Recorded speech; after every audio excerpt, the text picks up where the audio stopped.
জি ভাই, আজকে আমি যে জমিটায় দাঁড়িয়ে আছি এটা হচ্ছে আমার ৬ কাঠা ভেন্ডির ক্ষেত। এই ভেন্ডির জমিটায় ভেন্ডি গাছগুলো দেখুন কত সুন্দর এখনও হয়ে আছে। এর পেছনে মাঝে একটা সমস্যা দেখা দিয়েছিল, সেটা হচ্ছে যে পাতাগুলো সাদা সাদা হয়ে যাচ্ছে। আমি একটা পাতা ছিঁড়িয়ে আপনাদেরকে দেখাই। এই যে দেখুন, এগুলোনে ক্লোরোফিলের পরিমাণ কমে যাচ্ছিল মনে হচ্ছিল, আর সাদামাছিতে আক্রমণ করে গাছগুলোকে বসিয়ে দেওয়ার চেষ্টা করছিল। তো এর জন্য আমি কি স্প্রে করেছিলাম এবং এই ভেন্ডি ক্ষেতে কি পরিচর্যা করলাম, এতটা সুন্দর গাছ কিভাবে রাখলাম, সেই বিষয়ে আজকের এই ভিডিওতে জানাবো। আসসালামু আলাইকুম ভিউয়ার্স, পুরো ভিডিও জুড়ে আমি ইলিয়াস আর আপনারা দেখছেন কৃষি বিষয়ক ইউটিউব চ্যানেল ফার্মার্স ফ্রেন্ডস। আপনারা যারা এই ভিডিওর মাধ্যমে আমার এই চ্যানেলে প্রথম এলেন, চ্যানেলটিকে সাবস্ক্রাইব করে রাখবেন, ভিডিওগুলো নিয়মিত দেখবেন, আপনাদের মতামত আমার সঙ্গে শেয়ার করবেন। ইনশাল্লাহ আমি চেষ্টা করব আপনাদেরকে সমাধান দেওয়ার যতটা পারবো। তো চলুন ভিডিওটা এবার শুরু করি। সর্বপ্রথমে যে বিষয়টা বলি সেটা হচ্ছে আমার এই ভেন্ডি গাছটার বয়স এখন 2 মাস। এই 2 মাস বয়সে ভেন্ডি খুব সুন্দর উঠছে। আমি একদিন পর পর 30 থেকে 35 কেজি করে ভেন্ডি উঠাচ্ছি। আর এখন মার্কেটে এর দামও খুব ভালো, প্রায় 20 থেকে 30-এর মধ্যে দাম থাকছে, খুব সুন্দর দাম।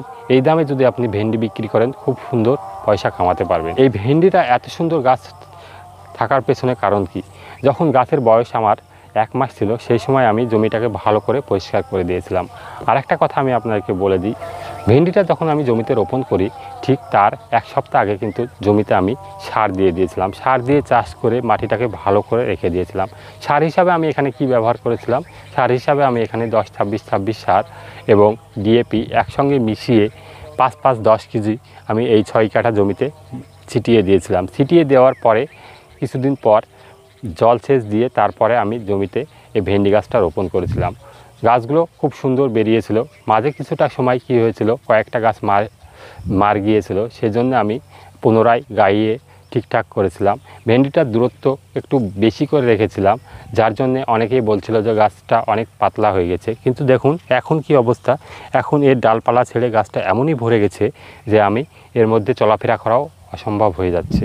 তার জন্যে পাতা ছেটে দিয়েছি। সেটে দিলে কি হয়েছে, পাতার যে সমস্ত ডোকগুলো উপরের দিকে আসছিল সেগুলো খুব ভালো রেজাল্ট পেয়েছি, খুব ভালো সমস্যাটা কাটিয়ে উঠতে পারছি। যা চলাফেরাও অসুবিধা হচ্ছিলো সেই অসুবিধাটাও কেটে গেছে।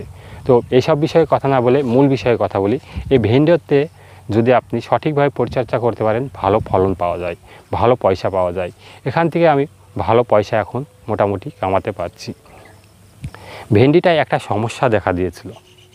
সমস্যাটা কী ছিল, সমস্যাটা পাতাগুলো সব হচ্ছে সাদামাছিতে আক্রমণ করে ভাইরাস জাতীয় করে ফেলছিল, যার ফলে আমাকে কি করতে হয়েছে, সাদামাছিকে তাড়াতে হয়েছে। সাদামাছিকে তাড়ানোর জন্য আমি কি করেছিলাম, ইউপিএল কোম্পানির ল্যান্সার গোল্ড 1 গ্রাম, সঙ্গে দেখবেন মার্কেটে পাওয়া যায় মনোক্রোটোফাস গ্রুপের ওষুধ মনোসিল, এই দুটোকে একসঙ্গে মিশিয়ে বিকেলের দিকে স্প্রে করে দিয়েছিলাম। ফলে সাদামাছিটা অনেকটাই কন্ট্রোলে চলে এসেছে। এটা হচ্ছে একবার স্প্রে করেছিলাম। এবার এর আগে আমি একবার একতারা সিনজেন্টা কোম্পানির স্প্রে করেছিলাম প্রায় 5 থেকে 6 দিন আগে, সেটাতেও খুব ভালো রেজাল্ট পাওয়া গিয়েছিল।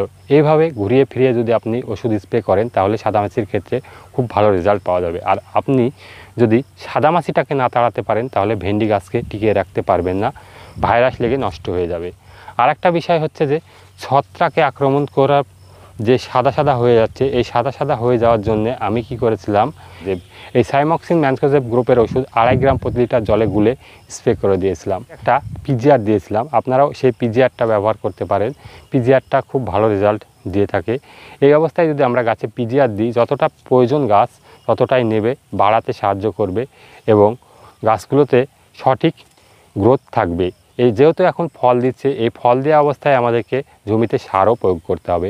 এখানে আমি সার কি প্রয়োগ করেছিলাম, পরবর্তীতে 10-26-26 এবং ইউরিয়া একসঙ্গে মিশিয়ে এই 6 কাঠা জমির জন্যে 2 কেজি সার দিয়েছিলাম। কিছুদিন আগে বৃষ্টি হলো, বৃষ্টির পরে সারটা দেওয়ায় গাছটা সঠিক গ্রোথ লেভেলে আছে। এবার এর পরে যখন আবার বৃষ্টি আসবে, কয়েকদিনের মধ্যে আবহাওয়াতে বলছে বৃষ্টি আসবে, বৃষ্টির পরে আমি আবার আরেকবার সারটা ছিটিয়ে দেব।